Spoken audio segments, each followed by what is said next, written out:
Picture this. You are a young student in an exciting city. You are at home in your small apartment, but you're about to leave for work. You open your front door, and all of a sudden, you see this small gift package outside, along with a bottle of your favorite drink. You take the letter that is attached to this gift, and you start to read. Now, the message itself is actually quite friendly, but still something about it just feels off. You don't know who sent the letter, and whoever did says in the letter that they are sorry that they were not able to catch you at home. And you're confused. You have been home all day, and no one knocked or rang the doorbell. This is exactly what happened to a young Spanish student in 2001. Just a few months later, her mysterious murder would spread across Spanish media. Welcome to my True Crime podcast, the True Crime Cocktail Hour. This is a Prosecco Rita, and while I'll mix us one, I will tell you the story of the mysterious murder of Helena Jubany.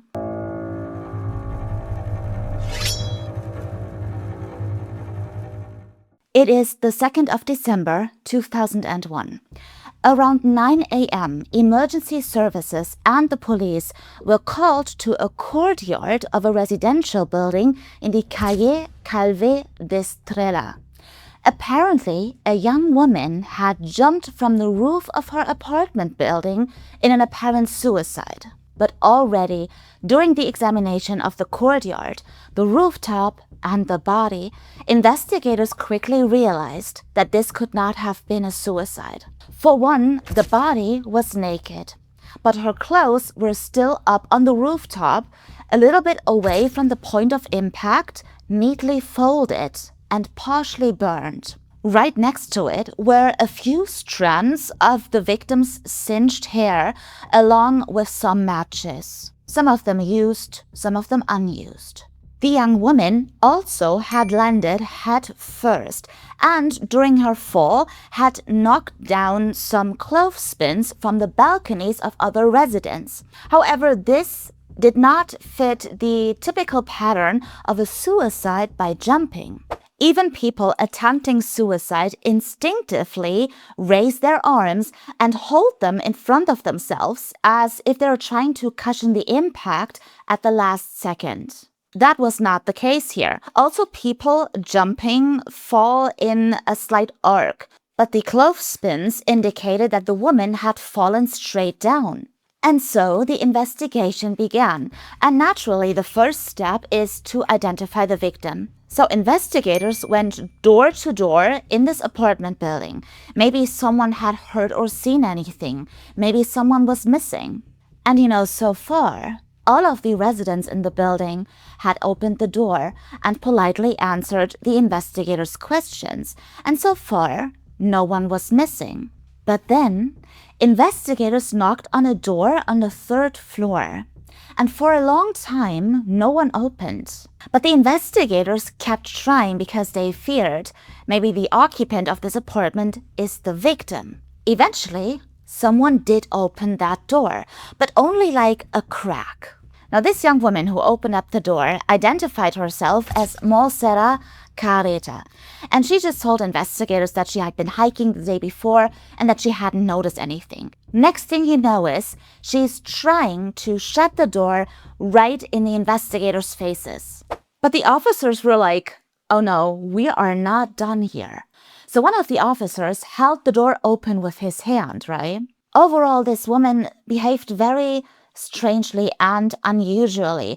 Like, it didn't really seem to interest her. She acted as if nothing of this concerned her. She rarely answered the investigators' questions, and even if she did, she gave really short answers. And overall, it was just obvious that she just wanted to get rid of them. Like, it was almost like she was bothered by them, The very next day, Monday the 3rd of December, a father reported his 27-year-old daughter missing. Her name is Helena Jubany, and she failed to show up to a planned lunch with her father. That was on Saturday, right? And when his daughter did not show up to this lunch, her father went all the way over to her apartment. He had a spare key, and he let himself in the apartment to see if everything was all right. Now, he found her bag and her jacket, and everything was clean and tidy. Everything looked normal. But Elena was nowhere to be found. And now this father was sitting in front of this officer, and he handed over his daughter's address and also gave a quick description of what she looked like, right? And this is when the officer suddenly turned very, very pale. And then he stood up and told the father that he would be right back. You see, this officer had a suspicion. He knew about the body that had been found in the courtyard of this apartment complex, and the address and the description of the person matched. So the father then was taken to a morgue to look at the victim, and he identified the victim as his daughter, 27-year-old Helena Jubany. Now, when the investigators mentioned the word suicide, her father immediately waved it off. That was absolutely impossible. His daughter loved life. Helena, she wrote all kinds of poems, and she loved to read books. She had a lot of friends and a big loving family. She was studying journalism. She wanted to work in this field. That was her dream job. So the father immediately was like, no, that's impossible. And when the autopsy report finally came in, the last bit of doubt vanished among investigators, and it became clear they were dealing with a murder case. Helena Jubany was unconscious when she fell. They found a very high dose of benzos in her blood. Not enough to kill a person, of course, but enough to incapacitate a person for some time. These sedatives were also found in her urine, so the medical examiners concluded that she must have ingested them 2 days earlier. So that means Helena had been lying somewhere, God knows where, unconscious for 2 days before she was murdered, which is also why she failed to show up for lunch with her dad. But wherever she was not in her apartment. Her father had checked. Still, investigators asked Helena's family and her relatives to refer to Helena's death as a suicide because they wanted to investigate quietly. In the background, they did not want to alert or possibly alarm the murderer. So Helena's family agreed.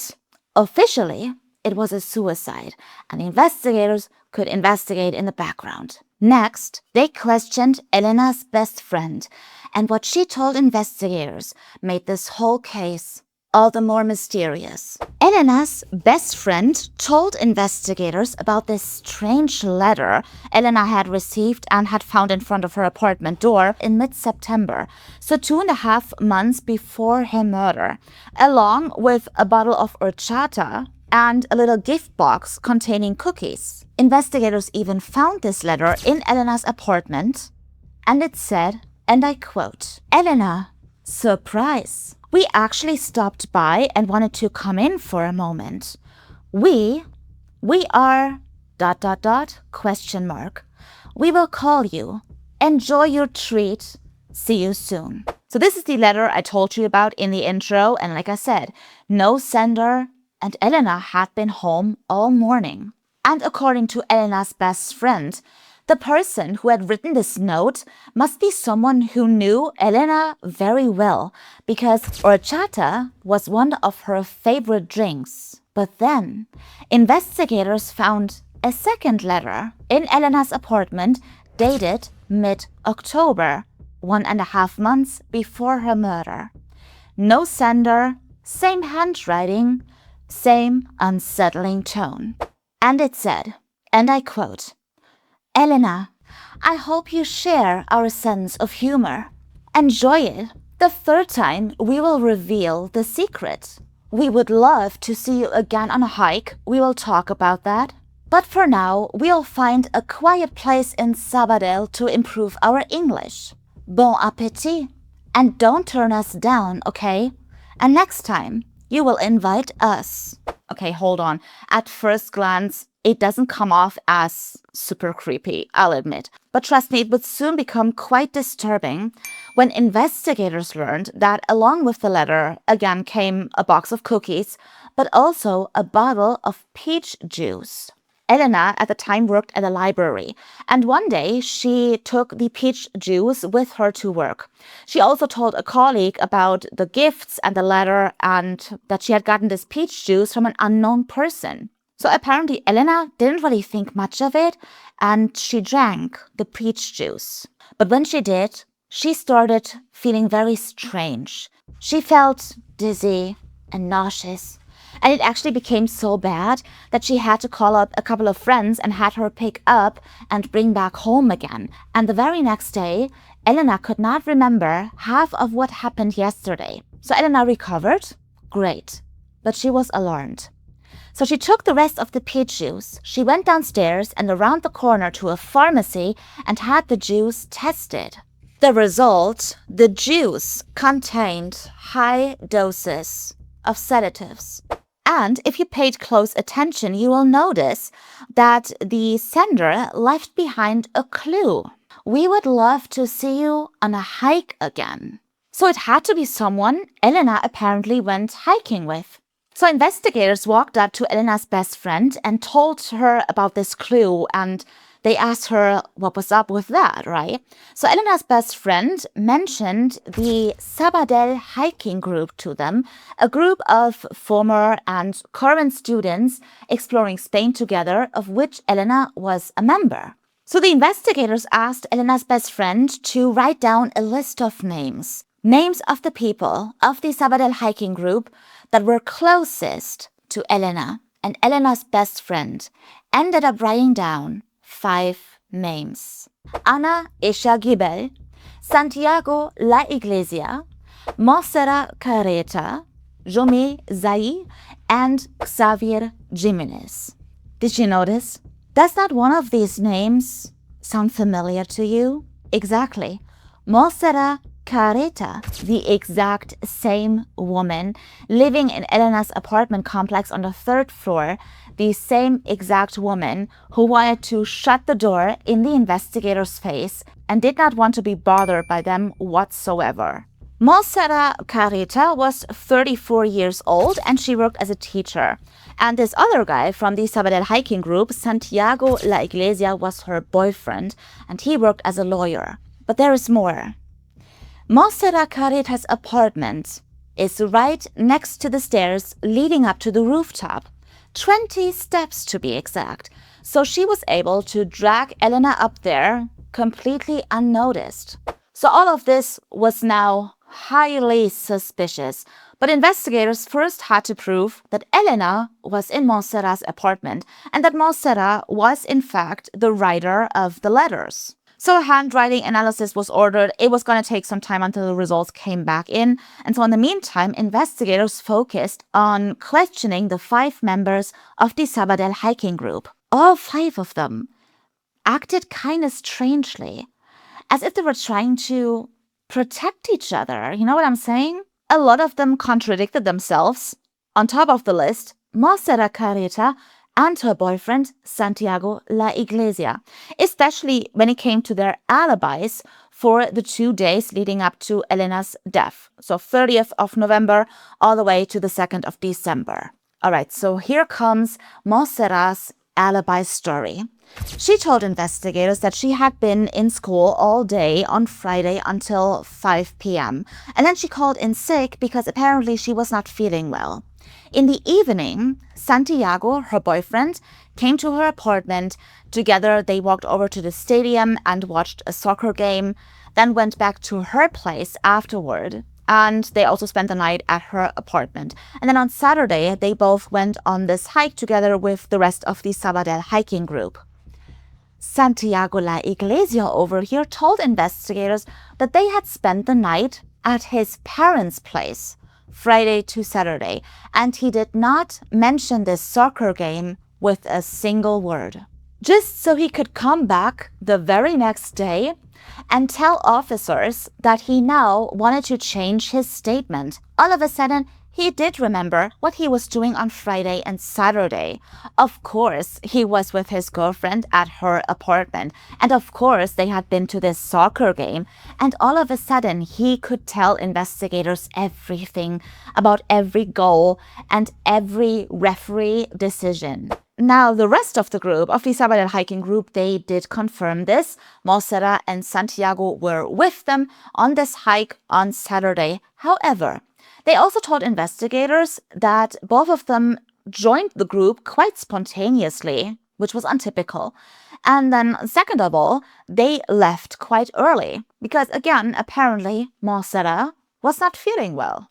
Now, investigators did not believe a word these two said. They were now sure that Helena was lured into Monserrat's apartment on Friday afternoon and drugged. On Saturday, Monserrat and Santiago went together on this hike, while Helena was still lying in Monserrat's apartment unconscious. But they returned early on Saturday because Monserrat feared that Helena might wake up and alert police. And that night, Saturday to Sunday, they threw Helena off the roof. But then the handwriting report came in, and it said that Monserrat was the writer of these letters, so she was arrested. However, the handwriting report also said that there was a second person involved, a second writer, that was not Santiago, but someone else of the Sabadell hiking group, namely Ana Eshagibel. So she was arrested too. Now, investigators, they would have absolutely loved to arrest Santiago as well because they did not trust this guy one bit. But unfortunately, they did not have enough evidence. So be that as it may, investigators were still wondering about the motive of these two. They found out that Ana and Helena on their latest trip with the Sabadell hiking group were having this huge argument because apparently Ana was in love with Helena. Apparently, Helena tried to talk to Anna and tell her that she was not feeling the same way, and apparently Anna didn't really take it well. She just would not leave Helena alone, and Helena apparently was quite annoyed by that. Now, when it comes to Monserrat, her motive was a little bit more complex, according to investigators. You see, Monserrat was very, very, very, very insecure about herself. She considered herself to be this very unattractive woman. She also suffered from these extreme back problems, which almost gave her like a hunch. So she had always been invisible. She just disappeared in the masses and no one was really interested in her. At least that's how she felt, right? And then all of a sudden, Santiago stepped into her life. This beautiful, successful man who was interested in her. And Monserrat, she was on cloud nine. She couldn't believe that a man like Santiago would be interested in her. So she was absolutely over the moon. This was her first love and her first relationship. And it is said that she might have idolized her boyfriend as well as the relationship. So maybe, who knows, maybe Santiago was also interested in Helena and Monserrat wanted to get rid of a rival. So investigators were convinced that Monserrat had something to do with Helena's murder. Here's the thing though, with her back problems that were actually quite severe, she would not have been able to carry Helena all the way up to the rooftop, all these 20 steps, without help. So there must be a second person involved, either Santiago or Ana. Now, investigators were not able to come up with any more evidence regarding Anna, so they had to let her go, right? Monserrat remained the only one in custody, and for good reason. In her apartment, they found a box of matches, the same kind they found on the rooftop. And those were special matches, I believe, like these long ones, you know? They also found medications containing benzos on her nightstand, 2 packages. One was still full. The other one was half empty. The missing numbers of pills matched Helena's dose that was found in her urine and blood. So Monserrat stayed in custody, and Santiago would visit her every day during visiting hours, as did her sister, Ima Carreta. Now, Ima Carreta, I don't really know whether she thought her sister was actually involved or not, but she played a quite interesting role in this case because she felt like Santiago was also in on it. And Monserrat, for whatever reason, was protecting him. Now you might ask, why would she think that? Well, Santiago was there all of the time. He monopolized visits. And whenever Ima was there, she felt like Santiago was actually more interested in controlling Monserrat's statements that she made toward her sister rather than helping her and getting her out of this freaking jail. So her sister, Ima Carita, started to investigate a little bit on her own. For example, she went down to this pharmacy that was right around Helena and Monserrat's apartment complex, where Helena had also tested the peach juice. She had 2 pictures with her, one of Santiago and one of her sister Monserrat. She wanted to find out who bought these medications that were found on Monserrat's nightstands. So she went up to these employees and she showed them both pictures. And she asked the employees, "Do you remember one of these 2 people?" And the employees recognized Santiago as the buyer of these medications. They had never seen Monserrat. Next, a second handwriting analysis came in. Why a second? You see, during the first handwriting analysis, they had very little to compare the handwriting with. They only had like the registration papers of the Sabadell hiking group to compare them to these letters. So they did a second handwriting analysis and actually compared it to texts written by Monserrat and Ana Echagüel. And this time, the handwriting analysis said that only Ana Echagüel was the writer of these letters. Monserrat was not mentioned in this second analysis with one word. Which is again why Ima was convinced that Monserrat was hiding something. She knew exactly what went down that night. And Ima Carita was sure that Santiago was somehow involved and was now protected by Monserrat because she thought, oh my God, he's so great. On top of that, Ima Carita knew very well that Santiago was Monserrat's lawyer, which kind of makes sense because he is a lawyer. However, one day, Ima Carita walked up to Santiago and she asked him, "Hey, is there something we can do?" And Santiago was like, "Well, we can have her transferred to this other prison where she can see the birds and the trees." And Ima, she was like, "I'm sorry, what? We're trying to get her out of prison, dumbass." So long story short, all of this was quite fishy. Ana Echagüel was arrested again and then released again because again, there was no further evidence. Same with Santiago. Only Monserrat remained in custody, and whatever she knew and whoever she protected, she took it with her to her grave. On May the 7th, 2002, Monserrat Carita took her own life in prison. She hung herself in the laundry room. She left a suicide note in her cell in this letter. She said that she was innocent. To her, there's no hope anymore for her. She will always be the murderer of Helena in the public's eye, even if she was to be released. And so her last words in her suicide note were actually, "Santi, my heart, I must die." And with her death, the investigation stalled. And it did so for 20 years. Until 2023, 2024, when DNA technology became so advanced that it was enough to analyze this very, very small trace that was found on Elena's sweater on the rooftop.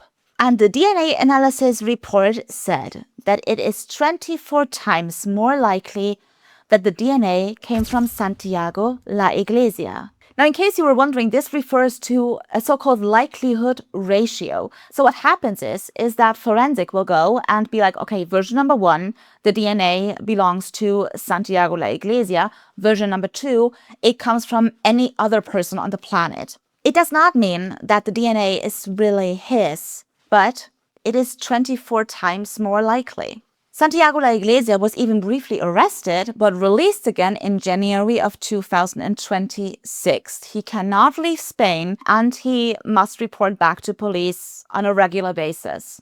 So the investigation is still ongoing, but I will keep you updated. However, a lot of people in Spain think that there will never be a conviction in this case. And that's it for today. Thank you so much for hanging out with me again. I hope we will see each other again next time. Next time we're heading to Florida and we'll be talking about bite mark evidence. So I'm really looking forward to that. Until then, have a lovely weekend. Kiss. Mwah. And I'll see you then.